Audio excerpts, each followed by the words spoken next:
परिवहन मंत्री दयाशंकर सिंह हमारे साथ मौजूद हैं। G20 सम्मेलन के आज से शुरुआत हो रही है, कैसे देखते हैं इसको? देखिए, हम लोग के लिए सौभाग्य है कि भारत को ऐसे यशस्वी प्रधानमंत्री मिले हैं नरेंद्र मोदी जी के रूप में कि आज केवल हिंदुस्तान ही नहीं, आज पूरे दुनिया के सबसे लोकप्रिय प्रधानमंत्री हैं और 20 देशों के नेतृत्व करने का अवसर भारत को मिला है।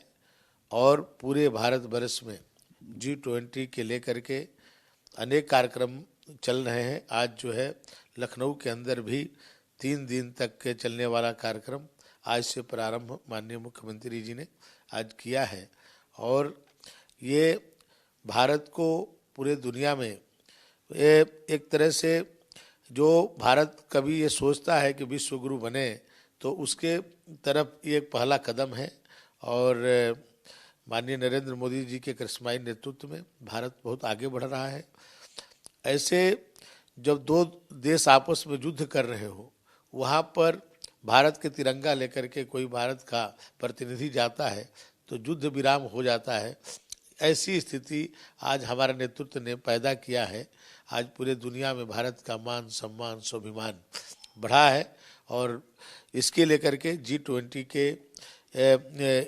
के लिए आज पूरे देश के अंदर हमारे सभी बड़े जो महानगर हैं उत्तर प्रदेश में, विशेष करके आगरा, बनारस, लखनऊ, और तो हम लोग बहुत धूमधाम से इसका आज से आगाज कर रहे हैं। पहले भारतीय जनता पार्टी यानी सरकार के लिए 10 लाख करोड़ ही मतलब जो आप लोगों का एक निवेश का लक्ष्य था, वो चुनौती थी। अब तो 3 गुना ये हो गया है। क्या कैसे देख रहे हैं इसके पीछे इतना बड़ा चमत्कार, इतना बड़ा करिश्मा कैसे हुआ? ये देखिए, आज जो माननीय जोगी जी ने जो एक कानून का राज स्थापित किया उत्तर प्रदेश में, एक सुशासन उन्होंने दिया, एक जो भ्रष्टाचार मुक्त प्रदेश को बनाने में जो उनका प्रयास है, और सभी उद्योगपतियों के लिए एक वन विंडो सिस्टम लागू किया।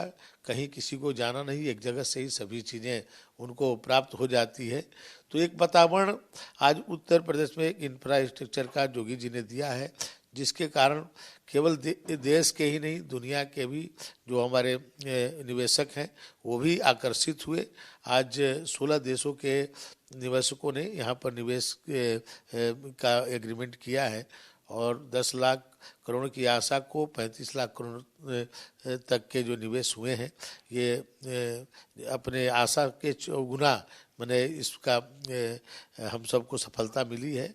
और जिस तरह से एक कंठ से पूरे देश के उद्योगपतियों ने जोगी जी की सुशासन को सराहा है, ये हम सबके लिए गर्व की बात है। माननीय प्रधानमंत्री जी ने भी उत्तर प्रदेश के 6 वर्षों के जोगी जी के कार्यकाल को जिस तरह से उन्होंने बताया कि ये केवल उत्तर प्रदेश के विकास के लिए नहीं, देश के विकास के लिए उत्तर प्रदेश में जो काम हो रहा है वो बहुत सराहनीय है। स्वामी प्रसाद मौर्य कह रहे हैं समाजवादी पार्टी की सरकार बनती है तो वो उन चौपाइयों को रामचरितमानस से हटा देंगे।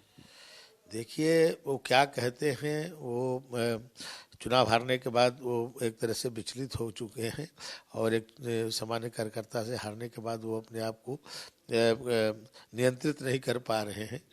जो तुलसीदास जी की जो रामायण की चौपाइयाँ एक एक जो है आज केवल कहीं किताबों में नहीं है, लोगों के ये मन मस्तिष्क में है। तो क्या वो किताब में से निकाल देने से इसका निकल जाएगा? लोगों के भारतीय स्वाभिमान, भारतीय संस्कृति, भारतीय सभ्यता हर व्यक्ति के मन में तुलसीदास जी की एक एक चौपाई है, उसको कैसे निकाल पाएंगे? अच्छा, मदरी ने एक बयान दिया है कि अल्लाह और ओम जो हैं वो दोनों ही एक हैं। धर्मगुरुओं ने इसका बहुत ही बड़ा विरोध जताया। उन्होंने कहा है कि सबसे पहले यहाँ पर अल्लाह ही थे। इसको कैसे देखते हैं आप, इस तरीके की बयानबाजी को? नहीं, देखिए, वो जो कह रहे हैं वो सही कह रहे हैं कि दोनों एक ही हैं।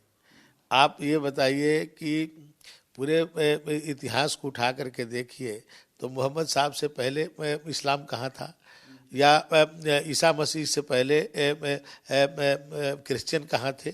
और जो भारत का जो सनातन संस्कृति है, जो ये ईसा से कई हजार वर्ष पूर्व का इतिहास है, तो ये सब एक ही हैं।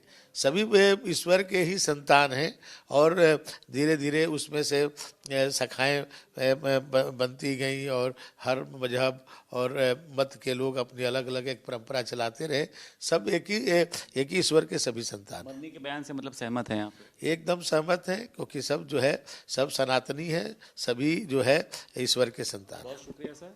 परिवहन मंत्री दयाशंकर सिंह हमारे साथ बात करने के लिए मौजूद थे। साफ तौर पर उनका कहना यह है कि G20 सम्मेलन की अध्यक्षता इस बार भारत कर रहा है, ये हमारे लिए गर्व का विषय है। लखनऊ से वीडियो जर्नलिस्ट अरविंद के साथ संदीप खेर, भारत समाचार।